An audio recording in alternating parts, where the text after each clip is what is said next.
14ই ফেব্রুয়ারি মানে ভালোবাসার মিঠে কড়া গন্ধ। আর এই বিশেষ দিনকে কেন্দ্র করে গড়ে ওঠে হাজারো সম্পর্কের নতুন নতুন ইতিহাস।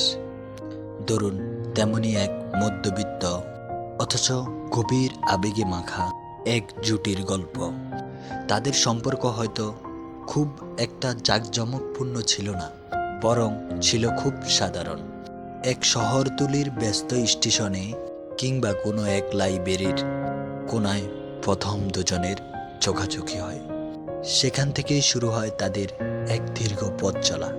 14ই ফেব্রুয়ারি দিনটি তাদের কাছে শুধু গোলাপ আদান প্রদান, দামি রেস্টুরেন্ট বা ডিনার করার সুযোগ নয়, বরং ফেলে আসা দিনগুলোর স্মৃতি হাতড়ানোর একটা অজুহাত মাত্র। দিন শেষে ছেলেটি ছিল খুব লাজুক, যে সামনাসামনি গুছিয়ে মনের কথা কোনোদিন গুছিয়ে বলতে পারেনি। আর মেয়েটি ঠিক তার উল্টো। মেয়েটি চঞ্চল আর পান খোলা। তাদের ভালোবাসার ইতিহাসে কোনো এক বসন্তের বিকেলে প্রথম হাত ধরার সেই শিহরণ আজও ফিকে হয়ে যায়নি।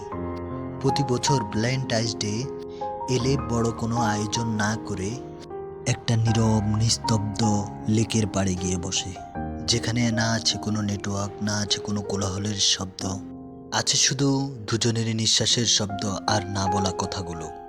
ছেলেটির জমানো টাকা দিয়ে কেনা এক গুচ্ছ লাল গোলাপ যখন মেয়েটির হাতে তুলে দেয়, তখন সেই সামান্য ফুলের হাসিতেই যেন পৃথিবীর সব সুখ, সব শান্তি, সব ভালোবাসা লুটিয়ে পড়ে।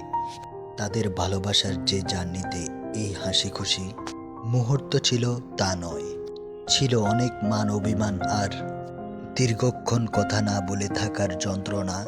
কিন্তু প্রতিবারই কোনো এক জাদুকরী শক্তিতে তারা আবার একে অপরের কাছে ফিরে আসছে।